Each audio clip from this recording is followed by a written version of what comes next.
Now, I don't care what your belief is, whether you should get the shot or you shouldn't get the shot, but you shouldn't be forced to get the shot. The forcing of it was of Satan. That wasn't godly. And Biden did that as soon as he got in office.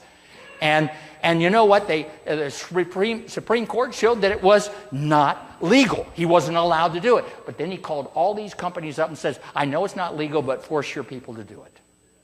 Some of our churches and some of our colleges, and it was crazy. Now, my son teaches at Walla Walla University. They didn't force him, but at Southern Adventist University they did. And that's just a shame. All right.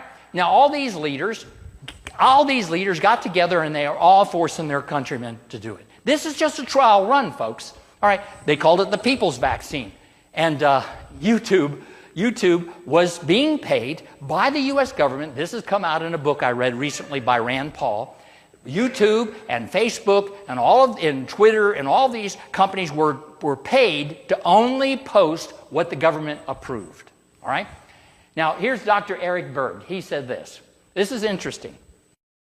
Well, it's official. YouTube has just now banned anything related to health that doesn't align with the general medical consensus.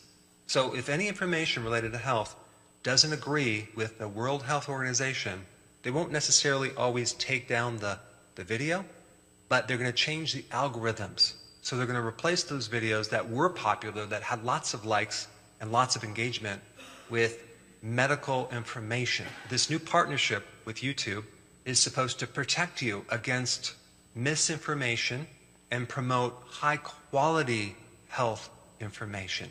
And their definition of misinformation is anything that opposes their viewpoint. Okay, so they're going to do this on the Sunday law too. So if you know what, we believe in free speech in the United States, right? But no longer do we have free speech. Now they control us.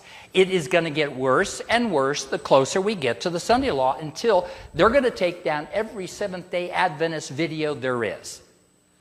Okay, now here is the conditioning. What I want you to see is how different ABC, Fox News, all of them are saying the same thing. Why are they saying the same thing? Now, they are responding to the false news, all right? They call it the false news.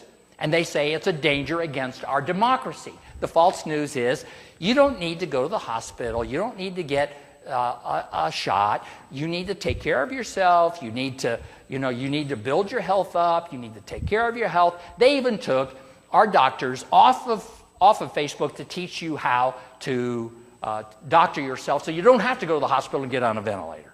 All right? And they called them violent people. All right? Now, watch this conditioning going on. This is extremely dangerous to our democracy. This is extremely dangerous to our democracy. This is extremely dangerous to our democracy. This is extremely dangerous to our democracy. This is extremely dangerous to our democracy. This is extremely dangerous to our democracy. This is extremely dangerous to our democracy. This is extremely dangerous to our democracy. Okay, so if you have a view that doesn't align with the government's view, it is dangerous to our democracy. That means you have no choice, right? So they're conditioning your mind to accept the mark of the beast. Do you understand what's going on here? All right. Now, I want you to see this. This was posted in 2021, September 21st, 2021. The unvaccinated pose a risk to the vaccinated. Wow. Now that's hard to comprehend, that I'm going to cause the vaccinated people to get COVID. But you're vaccinated. You're protected. You understand? It doesn't make sense. Okay? So they also said that if you're 18 years or older, you're 13 times more likely to get COVID and 68 times more likely to die from COVID if you don't get vaccinated. Well, they found out, they pulled this out of a hat and they made it all up. All right? And Rand Paul said this was absolutely false information put out by our government. All right? COVID is a pandemic of the unvaccinated. I heard that over and over and over again until I was sick of listening to it. This is the CDC director. I want you to listen to what she says here. There is a clear message that is coming through. This is becoming a pandemic of the unvaccinated.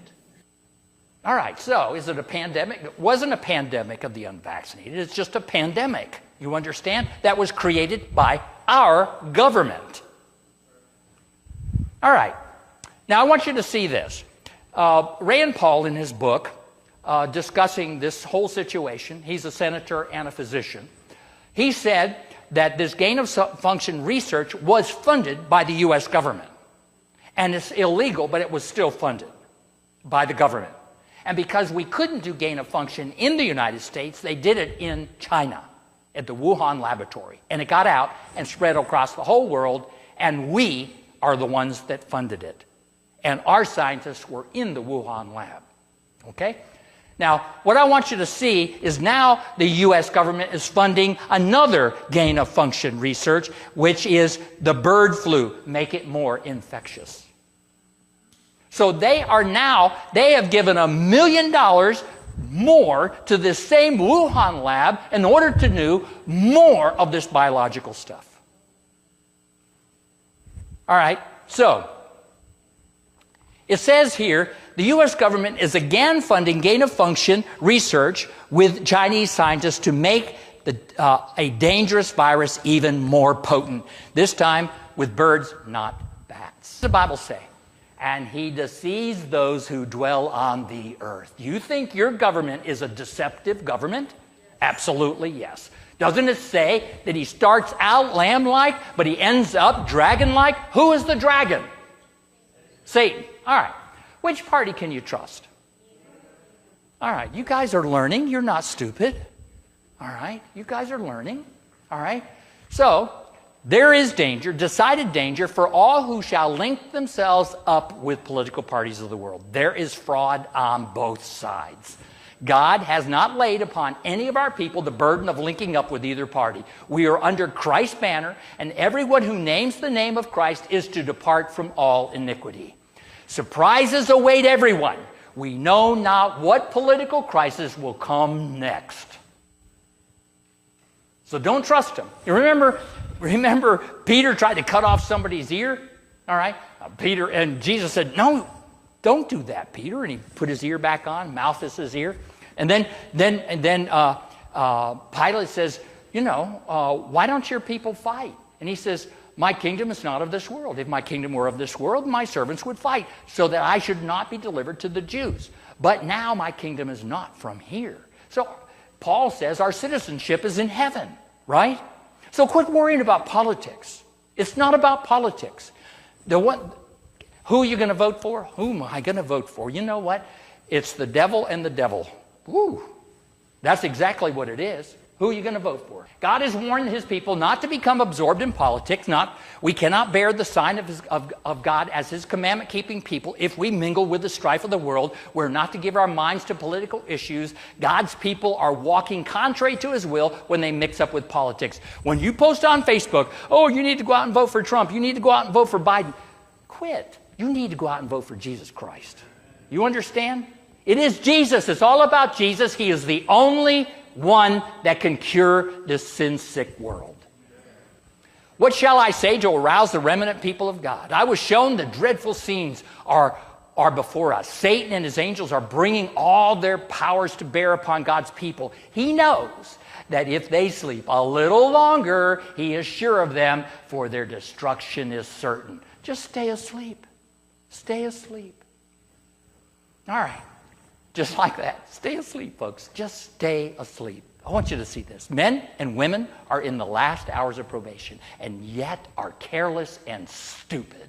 And ministers have no power to arouse them, and they are asleep themselves. Sleeping preachers preaching to a sleeping people. That's us. Now, this interest in Trump, and I have no interest in Biden, just so you know. But I do have an interest in what they say that has something to do with prophecy being revealed. You understand? All right, so don't think I'm downing Trump or I'm downing Biden. Those of you who are Trump worshipers, don't be offended at home, because I know none of you are here. All right, so Here we have Trump at the national, it's the Christian Broadcasters Convention. I don't know what the NRB means. National Religious Broadcasters, NRB. All right. He spoke, Bob Ross sent me this 2 weeks ago, almost 2 weeks ago. He spoke there for an hour and 10 minutes. And when Bob sent me this, I thought, I got to listen to this braggart for an hour and 10 minutes. I don't think I can do that. I had to break it up. You know, I just have a hard time with listening to somebody who tells everybody how good he is all the time, because none of us are good. All of us are unrighteous.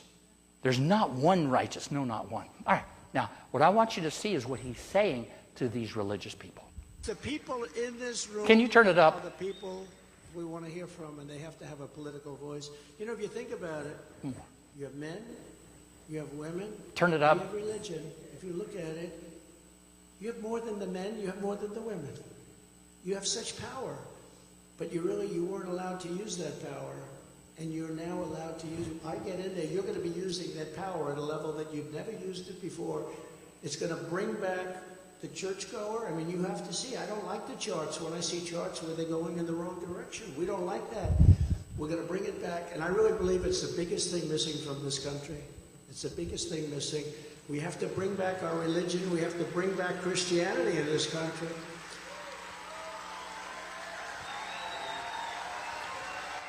Do you understand what he's saying to these religious people? He's saying, I'm going to do what you say to do. Do you understand? Thank you very much. All right. Now, I want you to listen to this guy. This guy's pretty logical. Now, he's not an Adventist, but I want you to listen to him because this guy has some reasoning skills. Watch. So President Jimmy Carter is a Christian, and he spent a lifetime living the life that mirrored the teachings of Jesus. And no matter how much he did so, the church would never throw their support behind him. They would never embrace him at all. Now, some would say, well, that's because he's a Democrat. But I think it goes deeper than that. The reason why that the church wouldn't support someone as godly as Carter and yet turn around and support someone as ungodly as Donald Trump is because Donald Trump gave the church power. Donald Trump gave the church power in government, and he gave them a spot to be able to take away rights from people that they disagreed with based on their religious beliefs. Carter believed that you should live the life and that should be kept separate from government. Carter actually did what Jesus Christ instructed. Donald Trump and the church has done everything Jesus preached against, and they don't even realize it. But they really need to go back and read that part one more time about render unto Caesar what is Caesar's and unto God what is God's. That guy knows what he's talking about. He sees the issues here. I don't want you to think that I want you to vote for a Democrat because I think it's a waste of time to vote for any of them. All right? There is a danger. Doesn't it say there's fraud on both sides? There's fraud on both sides. You can't trust either one of them. When Obama came into office, his first year, he became such a strong union supporter that he almost passed a law called the Employee Free Choice Act of 2009. He was elected in 2008. In his first year, H.R. 1409 caused us in business to tremble. Why? Because if that law passed, it would have made every single business in America that had one employee or more all union shops. Now, what is that? Why is that significant? Well, watch this quote. The trade unions will be one of the agencies that will bring upon this earth a time of trouble such as not been since the world began. There's a lot on it that Seventh-day Adventists don't even know. Now, the Free Choice Act almost passed. In fact, it went through the Senate, and it went through the House, and it only missed being passed by one Democrat in Pennsylvania that changed his mind and voted against it in the last minute. It missed it by one vote. It would have caused the end of this world as we know it. Labor unions are very dangerous unions. The Democrats are for the unions. The Republicans are for Sunday laws. Who can you trust? Nobody. You understand? Nobody. We're getting so close to the end of time, it is just a breath away.